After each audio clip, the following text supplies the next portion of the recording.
Have you really gone insane? I'm perfectly sane. Forger! Forger! You understand that if you do not obey my order now, I'll have to shoot.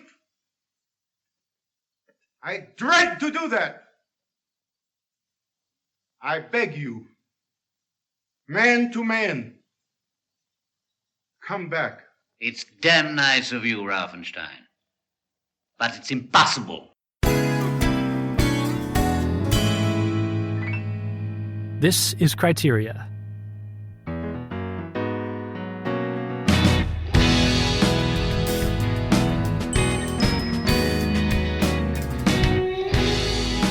Welcome back to New York, man. Thanks a lot, Thomas. I'm glad to be back. You have been away for a few weeks in Virginia and St. Louis? St. Louis, yes. St. Louis. Yeah, it was weird because I kept talking about St. Louis. I wanted to keep talking about St. Louis, and people kept asking me, you are talking about the guy for whom this city is named. Well, but it's not Meet Me in St. Louis, Louis. It's Meet Me in St. Louis, Louis. That's a good the musical, point. Meet Me in St. Louis. Yeah, so my sister got married in St. Louis, and that was really great. It was a cool trip. And yes, now we're back in New York City, and it was good to have plenty of time to watch and think about and digest this film, La Grande Illusion. You saw, speaking of Frenchmen, you saw an interesting exhibit. Oh, yeah. I wanted you to tell people about that. So we went to the St. Louis Museum of Art. I think that's the name of it's like the main art museum in St. Louis, and it's actually got a really impressive collection. I've been there once before when I was visiting my sister, but this time around they had a special exhibit featuring Millet. Our listeners may know him for painting the iconic Angelus painting of the two sort of peasant farmers out in the field pausing from their labor for the 6 p.m. Angelus. And there was a collection of his work there, but then also work from a lot of other artists who had been informed by his painting. So the whole sort of angle of the exhibit was the suggestion that Millet had a much more significant influence on modern painting or modern art than a lot of people, I guess, would tend to think. And one in particular stands out of the other artists who were featured there, and this included figures like Dali or Degas, but in particular, Van Gogh was a really strongly featured artist in this exhibit. And he was basically Millet's like number one fan.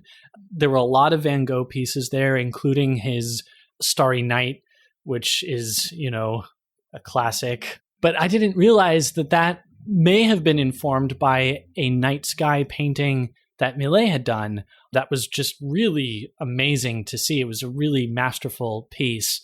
But then also Van Gogh had reworked and sort of done over other works of Millet's. One in particular, Millet's Sower, Van Gogh did these sort of countless iterations of, first kind of copying pretty precisely in his own hand, but then doing his own kind of riffs on the theme. He was clearly very enamored with this subject of the sower and found a sort of endless mine of inspiration in returning to this subject and sort of giving it his own spin.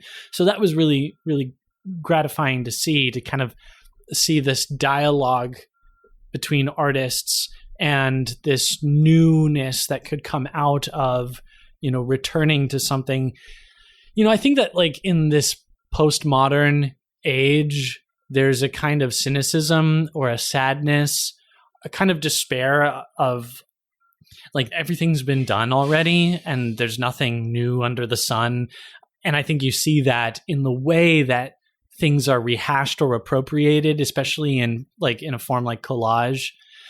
But to look at the way Van Gogh sort of reverenced Millet and then took from him, but then went further and explored new horizons within that, I think was instructive for me as an artist. So yeah, it was a great exhibit, and Millet, it turns out, is just an incredible painter, not only technically incredible, but also he was drawn to these sort of peasant farmer type portraits of the working man out in the field. And I just found that really evocative of so much about the human drama of working the land and keeping soul and body together, but then finding these human moments inside of that, like the couple at prayer in the Angelus painting. So yeah, I got to stand in front of that painting and pray to Our Lady, which was like, wow, that's, when you get the chance to do that. Yeah. I have 2 questions. And given that, this is one of Millet's most well-known paintings, did you get the sense of whether he had a particular interest in religion, or was it more just his interest in depicting peasant life? I think I saw a drawing of his of the Holy Family. I think it was a flight into Egypt drawing. I can't remember now. In addition to his paintings, they had a number of his drawings, which were also really cool to see. But one of the things that he did was he reworked biblical scenes in a sort of pastoral setting. So there were some Old Testament scenes that he recast in this, French peasant countryside environment. And so clearly he was interested in religious themes beyond just this Angelus painting. I don't know that this was out of any particular like piety or sense of devotion himself. I didn't get that from the exhibit, and if anything, I got from the exhibit kind of a proletarian slant, which may very well have been part of his interest, but I just don't know. There's a painting that I saw in the Art Institute of Chicago, which reminded me of that Angelus painting. I actually posted it in our podcast Facebook group. I can't remember the name of the artist now, but the title is something like The Song of the Lark or something. And it's just this young woman with a scythe, or it's probably not a scythe. It's something else that looks kind of like a scythe, some kind of farming implement, standing in a field like at dusk, like sort of like listening wide-eyed to something like out of frame. And it kind of, for whatever reason, it kind of made me think of that Angelus. My other question is more general. Like, so they're displaying all these pieces that Van Gogh did, like in imitation of Millet. And my question is, you see a lot of these in exhibits, especially in some cases where a museum can't get like all of the most famous paintings by someone. They'll often get a lot of pieces that he did, student pieces he did or whatever. But when artists did these in general, were they like kind of intended never to see the light of day? Because, like as a musician, I wouldn't sort of like publish my exercises necessarily, right? But these are now sold, and I'm just kind of curious if... Yeah. I think I would probably liken it to a behind-the-scenes commentary. Right. So like was Van Gogh like selling any of this stuff? I don't know. But I'm just kind of curious. In the same way that like if you love Lord of the Rings, you just want to like dig into the bonus features and the outtakes and stuff. Totally. I think that, there's still totally something to be gained, looking at these etchings or these studies that perhaps maybe were not intended to be viewed, but then can be viewed with a particular lens. I certainly agree. I was just wondering about, kind of what the artist's intent was there. Yeah. So anyway, speaking of pastoral scenes. What? Okay. I'm trying to find a segue. We don't into need we don't need segues. Segues are for the weak. Segues are the people who can't take any bracing air from the Northeast, Ooh, you have to have a nice smooth transition. Can't just pivot on command. So Jean Renoir is the director of this film, and his father was the painter. Do you remember his full name? Pierre-Auguste Renoir. Yeah, famous French painter. His son was a famous French director, known especially for Grande Illusion and The Rules of the Game, both of which are considered among the greatest films ever made, and Grande Illusion made it on the Vatican film list. our last film was Wild Strawberries, and that was a film that starred a famous silent film director and actor. And this film we're discussing now, it's kind of funny because he's not the main character, but this film also prominently features a famous, groundbreaking silent film director and actor. So the German, whatever his rank is, who oversees the second prison that our protagonists are in, is played by Erich Stroheim. Oh. Erich von Stroheim. Oh, that's cool. And he was an Austrian director, actor, and producer, and known as, I'm just basically reading Wikipedia here, an avant-garde visionary director of the silent era. Wow. And it says here that his masterpiece adaptation of Frank Norris's novel McTeague, the adaptation is titled Greed, is considered one of the finest and most important films ever made. Wow. I haven't seen it. So after he eventually came to America and started making films in the U.S., and he had some kind of clash with Hollywood studio bosses, and it was banned for life as a director. So after that, he became a very well-regarded character actor. Wow. So and this is the German officer. Yes. Wow. Yeah. And for anybody, I'm sure some people listening to this have seen the classic noir Sunset Boulevard, which is amazing. I watched it for the first time earlier this year. He also plays a very memorable role in that film. Apparently he's known as kind of like for playing like, you know, characters you love to hate. In this film, I don't think you want him to be a villain. They send you all the signals of him being a villain. He even has this like Darth Vader thing going on when he returns because he's suffered these burns. That's true. And so he has all these like accoutrements, and neck things and plates and totally. But he actually, you know, comes off very sympathetically.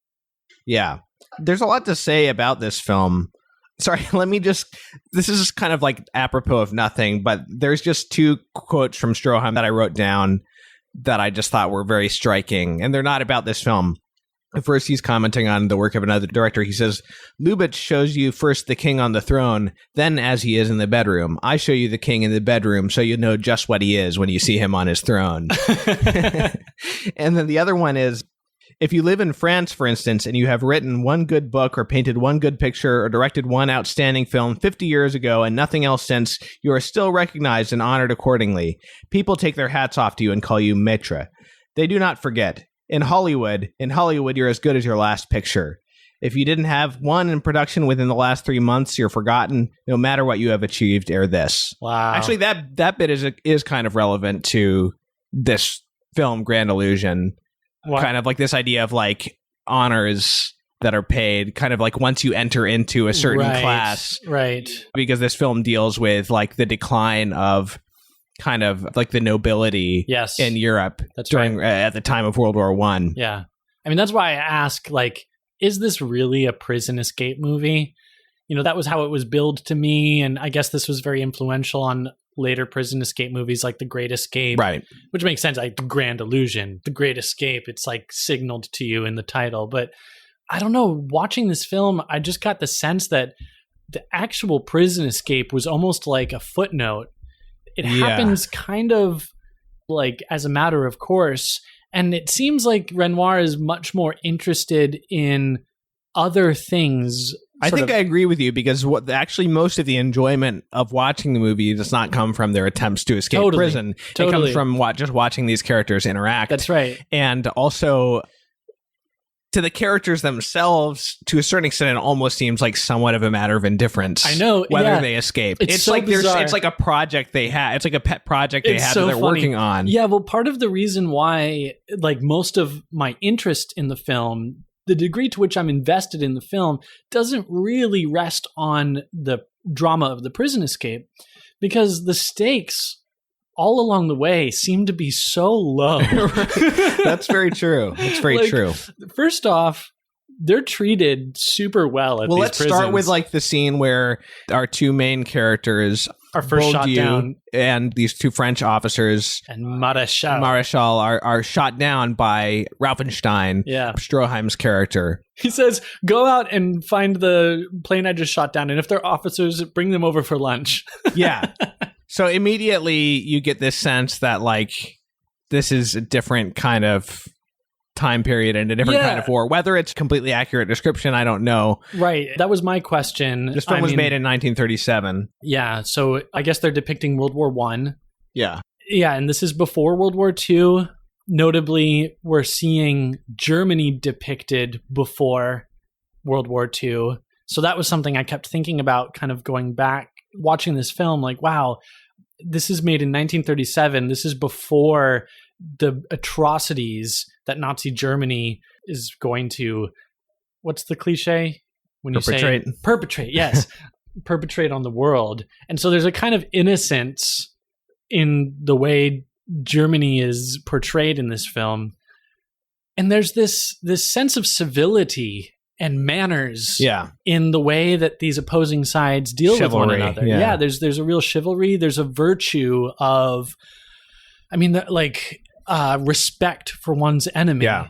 And it's all across the board, too, because the movie is in large part about not class conflict, but as somebody I read pointed out, more about class solidarity, in that like the German and French soldiers of different classes are kind of like friends with each other or getting along well according to their class. You know, the German nobleman is friends with the French nobleman who's in his prison. Yeah.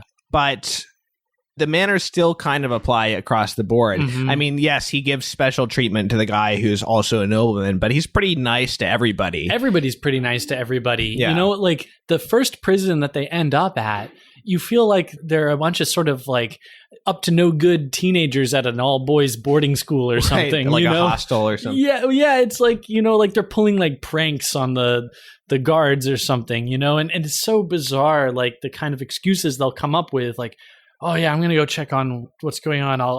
I'll just pretend like I'm going to the lavatory. You know, it's like, what? This is a POW camp? But really that sort of lack of stakes persists. I mean, even when they're talking about like, why do you want to escape? One of them says, oh, you know, I do it because I'm bored. And then another one says, I do it for the contrariness. And then the Bourdieu says, you know, a tennis court is for tennis and a golf course is for golf and a prison is for escape, you know? Yeah. So it's like... And Maréchal says, like, you know, I like to go along with the crowd, so I'd rather just like stick it out with whoever's...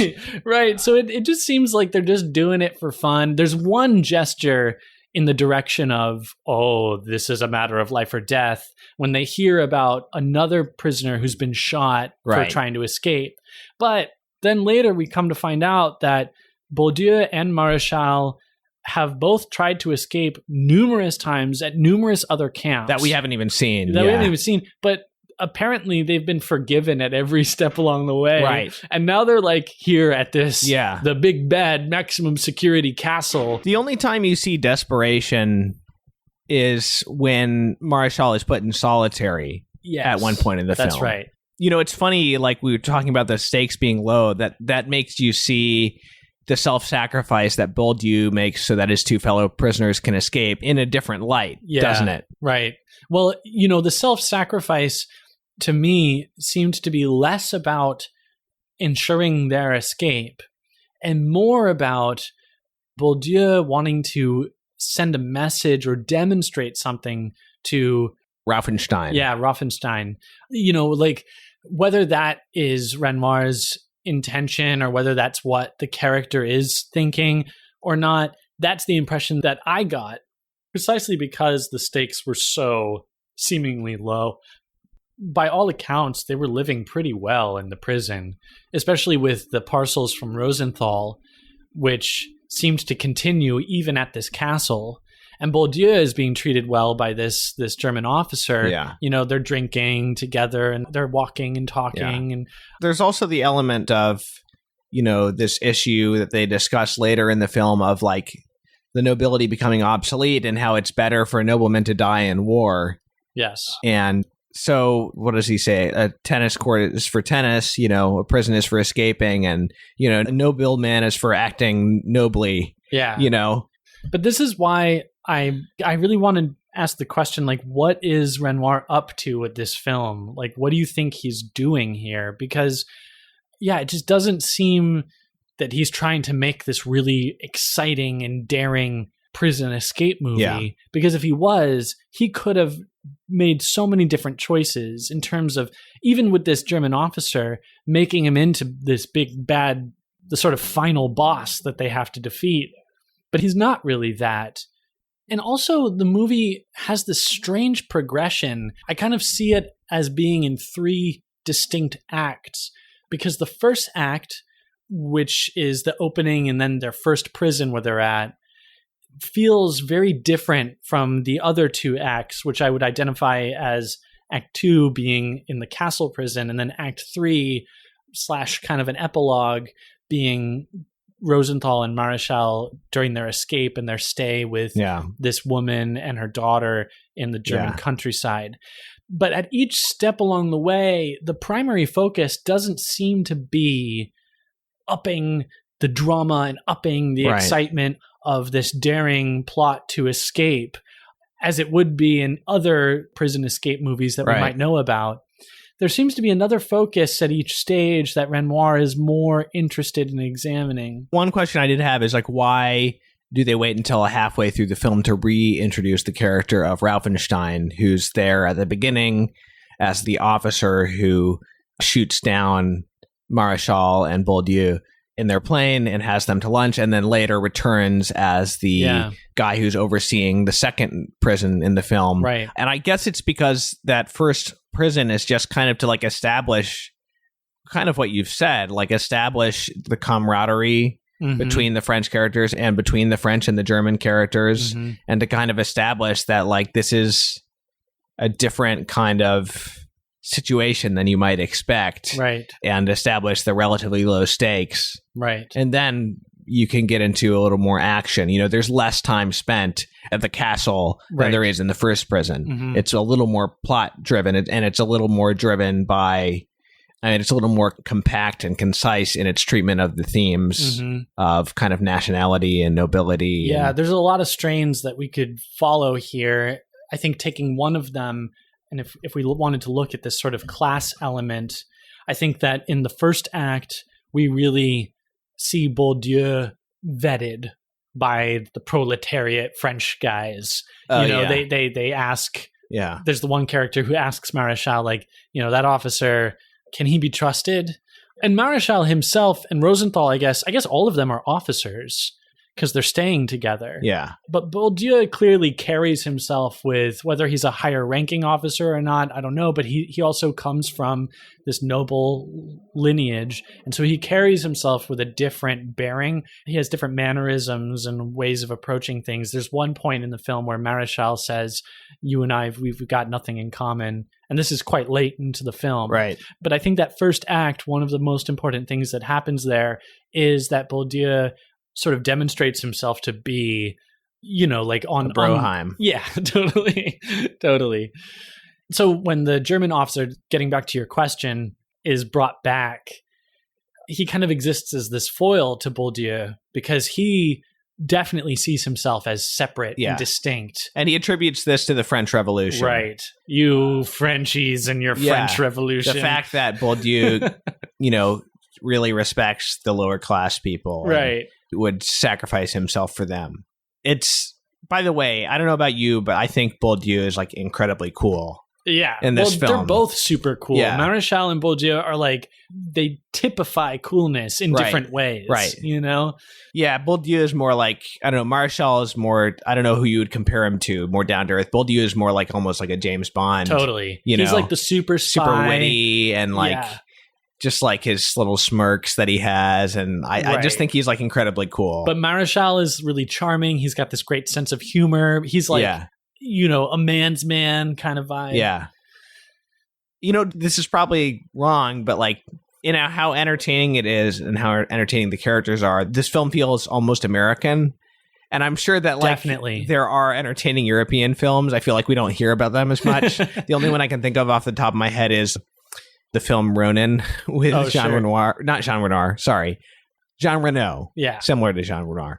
But maybe it's just because this film influenced a lot of American films. But the kind of, like, camaraderie and everything between the characters almost feels very American to me. Sure. I'm sure it's not, but, like, yeah, this is not like a Tarkovsky, you know. kind of like European art. It's Right. more populist. It's very entertaining. I think that the first time I watched it, I was a little thrown off because I was expecting a more of a, daring, high stakes prison escape film. Uh-huh. On my second viewing, I was able to enter in a lot more deeply into what there is to enjoy in this film. And in the end, it's a very charming film. That's how I would characterize it. I think it's a strange film too. There's so many bizarre moments. Like in the first act, as I'm calling it, there's the play that they put on, the play within the play, you know? And I think this is a thing that has been echoed in later prison escape movies. I haven't seen The Great Escape, so I'm not sure if it's that one, but I can see, there's a moment during this night of entertainment they sing It's a Long Way to Tipperary. Yeah. Tipperary. And that is also one of the most affecting scenes in the film Das Boot, the German, I think 1981 submarine film about a German sub in World War II. There's a scene where all the Germans are saying It's a Long Way to Tipperary, and it's upsetting the Nazi official who's on the ship that they're singing this English song, Right on. Yeah. Well, that whole sequence of putting on this little pageant, especially with the cross-dressing soldiers, it's just such a strange but also visually sumptuous sequence. There's a lot of cool camera work. There's a great shot looking out over, it's like a perspective shot from the performer on stage looking out over the crowd of prisoners inside watching this play. And yeah, what a sort of odd tangent for Renoir to take in this moment. But then it's brought back to sort of the thematic power of the story when Maréchal stops the play and says they've retaken Dumont. In fact, this is the scene in the film. There's almost no action in the film, and there's no war battle scenes at all. This is the scene in the film that feels most like war. Because they start singing the Marseillaise, and there are some German officers and there they're in singing, the audience. and Maréchal sings it directly at the officers, Right. and it looks like there could be trouble. Yeah, but this is again sort of why I felt like the stakes were so low, because they could do something even like that and just see no repercussions. Well, yeah, I mean, he's put in solitary, but... Well, yeah, okay, I take that back. There is that repercussion. But that's it. Yeah, right. Well, I was wondering, actually, how right before that performance, it's announced that the Germans have taken Douaumont? Somebody asks, are we still going to have the performance? And Maréchal says yes, and in fact, let's invite the German officers. And Bourdieu congratulates him on his good thinking. So I was wondering, is that because, is it just a gesture of goodwill? Is it that he wants them to be there to observe that no funny business is going on? What exactly is going on there when he decides to invite the officers and Bourdieu congratulates him? Is it just a matter of still being friendly? That's a good question. Because obviously he's not foreseeing that the French will retake Douaumont and that they'll have this singing of the Marseillaise. Yeah. Yeah, that's a good question. I mean, I guess, my guess would be that there's something about this French indefatigable spirit, that you might take our town, but you can't take our spirit from us. So we'll invite you and put on this show. By the way, this movie was autobiographical. It was based on Renoir's own memories of the war. He had been a pilot and he had been shot down. Wow. And in fact, Maréchal is played by Jean Gabon. I don't know how you pronounce it, but he wears Renoir's old uniform in the film. Yeah, it's a cool costume piece. You notice it watching the film. Yeah. And so Renoir used his own recollections and that of a friend of his who was also a pilot. Wow. So you can probably trust to some degree the historical accuracy of what's being portrayed. But this positive portrayal of the Germans was not looked well upon during the war. It only kind of it became more popular after. But also, it's funny because the film was banned in both France and Germany. Why do you think that is? Well, let me read from Wikipedia.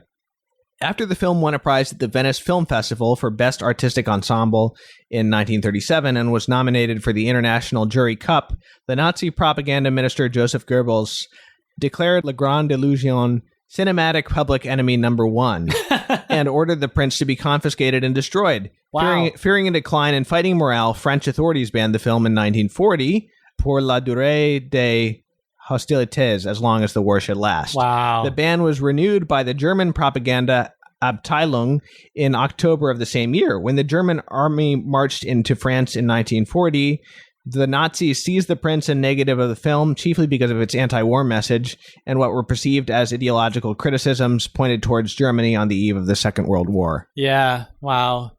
Yeah. I mean, so there clearly is an anti-war theme to this. The title of the film refers to this idea of World War I as the war to end all wars. Yeah. And the word illusion is used twice in the film, I think. 3 times, actually. Really? 3 Okay. times. There's 2 times in reference to war, but there's also one time when the angel-faced soldier goes and gets dressed into the women's clothes, and he says, "I'm ready," and Maréchal says, "Don't come in yet.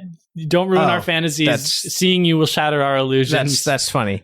Yeah, I don't know if there's anything to read into that. But so the 2 times in reference to war, one is in reference to the idea of the war will end soon, which is said a number of times, sort of hopefully, by the soldiers. And then the other time is towards the end, talking about... It is at the end. At the end, talking about how we have to end this war and make it the last one. Maréchal says that. And then Rosenthal, his Jewish friend, says that's an illusion. Yeah, what an illusion.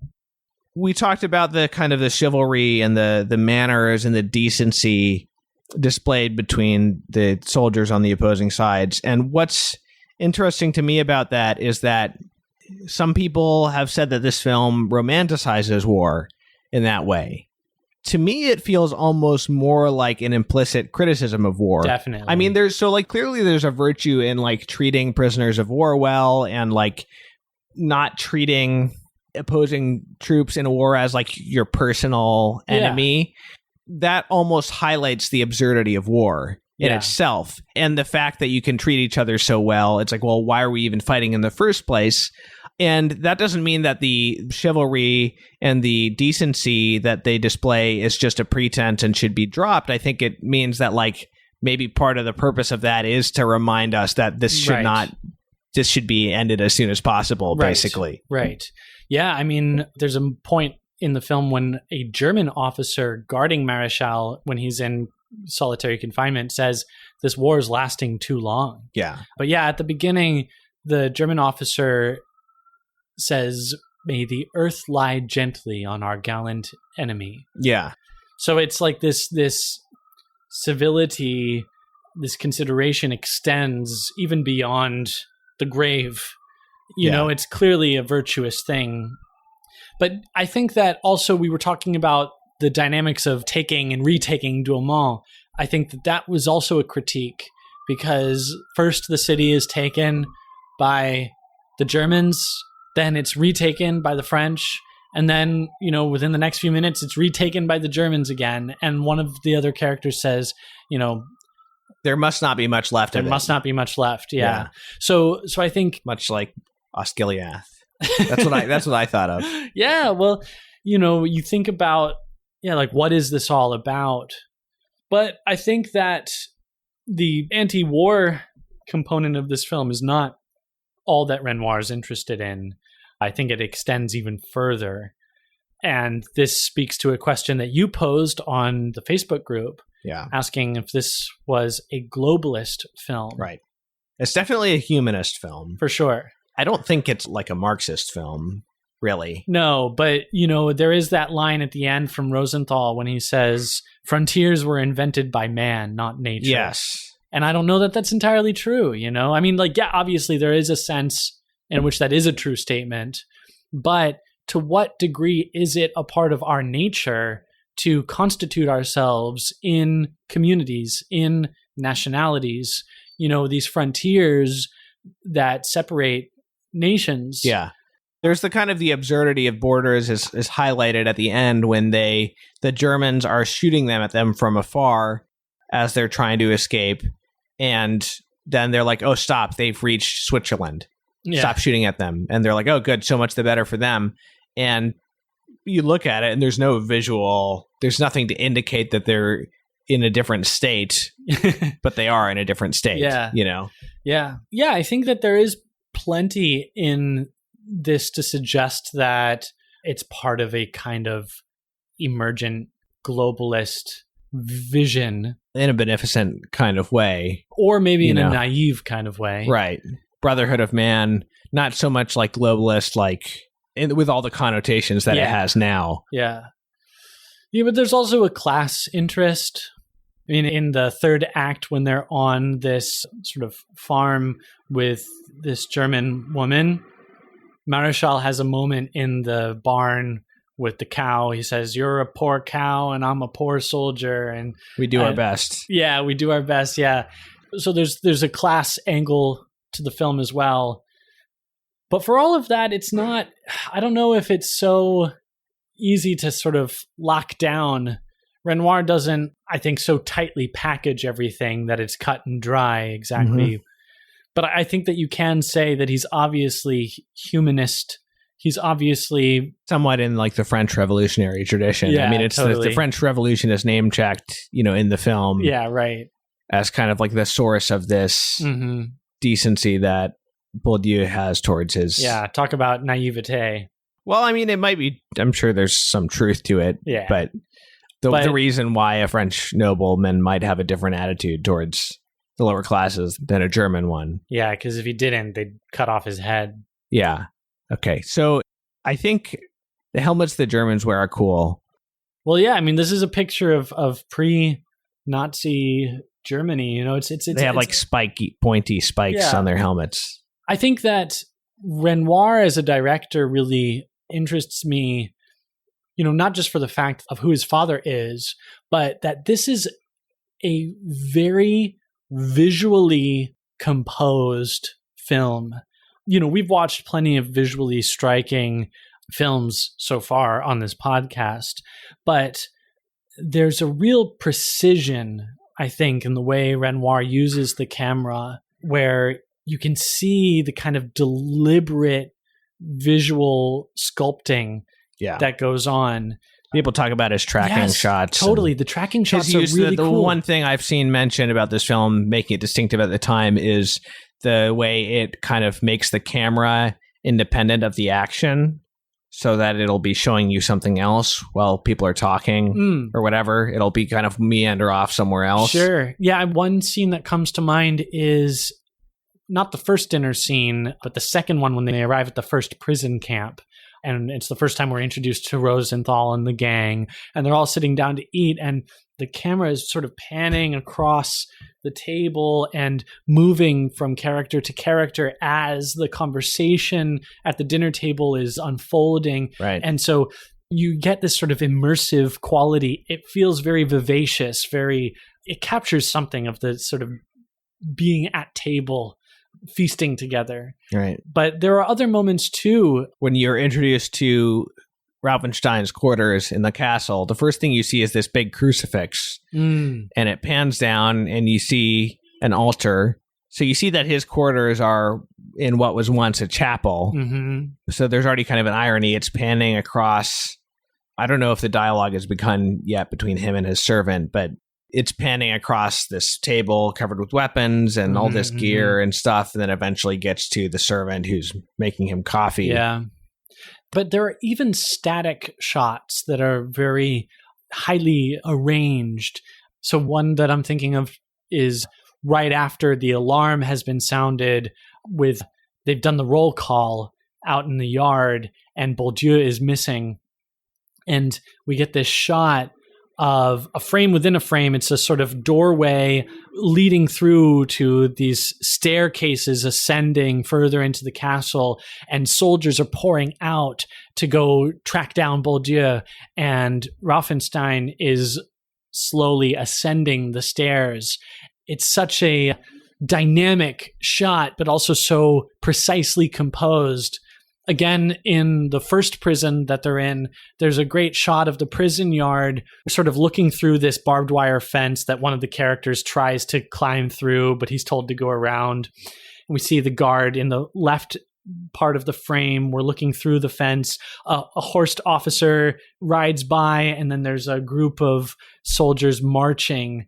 And it's just a very visually attuned shot.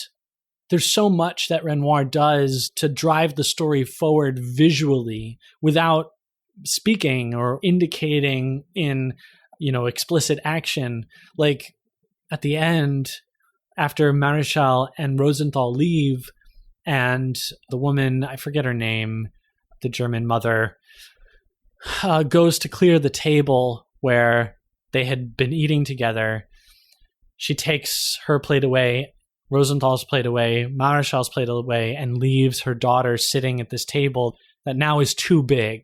It's like there's all these instances where Renoir is very sensitive to the visual aspect of this medium, which makes sense given who his father is.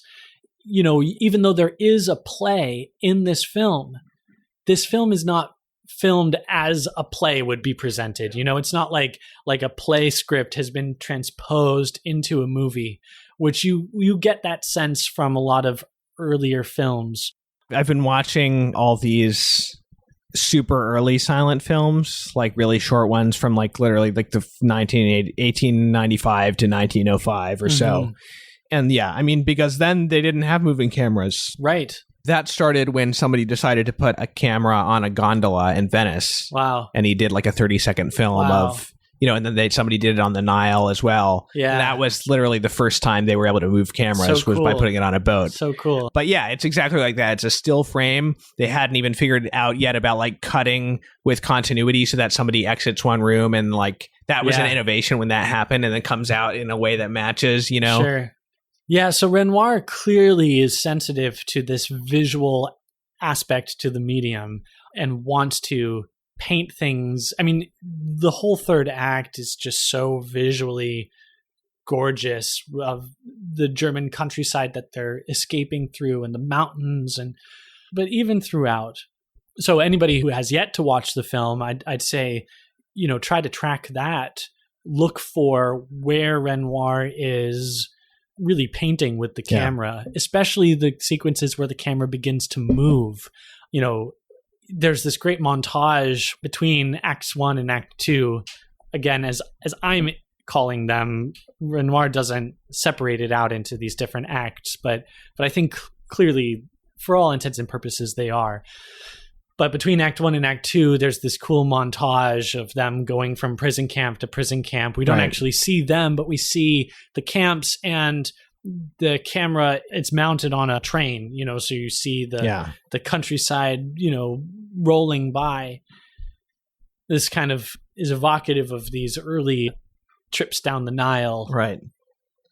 You mentioned that before we started the music, you liked the music in the film. The score was written by the Hungarian composer Joseph Kozma. I mentioned this because he wrote the famous song Autumn Leaves, which was, I think, originally in French, and it was just it wasn't a jazz song, it was just kind of a French popular song, but it's become best known now as a kind of a jazz standard. And also the film has a lot of other songs, popular songs from Germany, France, and America, or maybe English. I guess more England than America. There's a character in the film who is an actor, and he's always making terrible jokes and bursting into comic songs and stuff, which I presume are real songs. Yes, yeah. And you can tell he annoys. At the beginning, he kind of annoys Bourdieu. He's kind of gauche. Yeah. But he kind of humors him. Yeah. After a certain point. I think he should have died. The comic character? Yeah. That would have been predictable, though. Well, that was the most tense the film ever got for me. So he's digging the hole out of the prisoner and he runs out of air. Yeah. Yeah. But then he's brought out and he's still alive, and then we can all laugh because he's drinking the cognac like a baby. Drinks a bottle. My son makes the same face when he's being nursed. I recognized that face. This was put on, I was Googling as we talked to remind myself, this was on the art section, not the values section. Well, that makes sense to me. Yeah, I think that's, film list. For me, the biggest takeaway from this film. I think it's what I'm most sort of enamored by coming away from this film. is, just how visually, I'll use the word again, sumptuous it is. And it does paint, on the level of values, it does paint a convincing, kind of appealing picture of basic, like, decency in war. And there's also, I think, an interesting thread, too, that we haven't talked about, because the film opens with Maréchal singing this frou-frou song, which I don't know what it's about, but it sounds frivolous. Right. And then he's spoken to by two other soldiers who each sort of know what he's about to do is go meet with this Josephine woman. Right. One of them even says, "You've no monopoly on her." Yeah. So he's clearly at one place in his life where he kind of has this frivolous relationship with life and with love. But then at the end, he's saying to this German woman, when the war is over, I'm going to come back. I think we can trust him on that because he tells Rosenthal that he does love her. I reckon so. Yeah. And so the film is bookended in this way, with Maréchal's kind of growth in maturity in finding a woman who he loves. Yeah. And that's the only place where religion really plays a part, is in her home. Yeah. You get the sense that these guys are not that virtuous in regards to their relationship with women. And although there's hardly any women in the film before the very end, but there's also, kind of like some scoffing remarks about religion earlier in the film. But yeah, it's not really that. But in her home, there's an image of Jesus that we see framed off in a doorway. Yeah. But then we also see an image of Mary with the child Jesus and Joseph. And they celebrate Christmas. And they celebrate Christmas, yes. Well, actually, though, it's interesting. You may not have noticed this. There's a number of images of Mary in the background in the second prison. I did notice it. With the black painter. I believe he's using those. Oh. Or I could be wrong. I thought that they were Rosenthal's, actually. Those images of the women. No, there were images of Mary. They're all Mary. Well, there was one that's specifically like a recognizable painting of Mary. But I just didn't know if they were all Mary. Yeah. Well, I thought they were behind where the African painter was sitting and painting. The reason is because I think that you see at least one of those images in the first act as well. Oh, okay. So fair enough. But we'd have to take another look. But I thought that they were Rosenthal. Okay. And I thought that I also saw like at least one other recognizable image. Was it the Venus? The Birth of Venus. Yeah, the Birth of Venus image is there. I think that's the one that I saw in the first act and in the second act, which led me to believe that they were Rosenthal's images. But there is one that is definitely recognizably Mary. But there is I feel like it's like a Botticelli or something. Right. To speak to your point, the presence of the female, of the feminine, is there even before it's there. Right. So I think that Renoir is trying to indicate something in that direction as well. Sure. We should probably start to get wrapped up. We had a good Orson Welles line for Stagecoach because Orson Welles said, John Ford was the greatest American director, I think. And, that was one of his favorite films. And anyway, he had a quote about this film. He said, if I could save only one film, it would be Grande Illusion. I think I also read somewhere that maybe it would be Grande Illusion and something else, but he didn't specify what that. No, I saw an interview where he was asked if you had to bring two films onto the Ark, what would they be? Yeah, I guess because Noah brought two of each animal, right. And he said, "Well, La Grande Illusion and something else." Right. Also, another bit of trivia here: this was the first Criterion DVD ever. This is number 1. Wow. And they don't have it anymore because they lost the rights to it somewhere along the way. Too bad. So it's not, the Criterion edition is not in print, but it is Criterion number 1 once they started making DVDs. The Criterion. Yeah. The original Criterion. Yeah. But, because they were doing like Laserdisc or whatever. I don't know what they were doing before that, but this was the first DVD. So in the current numbering of Criterion films, this is the very first one. Well, I'm glad that we finally got to it here that on... speaks to the status of this film. Yes. That speaks to the status of this film. I was going to say, I'm glad we finally got to it here on Criteria, the Catholic Film Podcast. So, is there anything else we want to say about this? No, that was me closing this up. Oh. talk about segues, Thomas. Segues. So our next film will be back to the Decalogue rotation. So we're just going to do a quick episode, short episode on Decalogue Part 2 next. And how do we know it's going to be quick? I mean, we haven't watched the movie yet. All right, fair enough. Maybe it's going to be a really engrossed... Maybe so. Who knows? We'll see. But it's a short film, just under an hour. And if you want to see it, you got to basically order a DVD or go to easterneuropeanfilms.com and get a subscription there. So we'll be talking about that, and then we'll figure out what to do for our next full-length movie later in the month.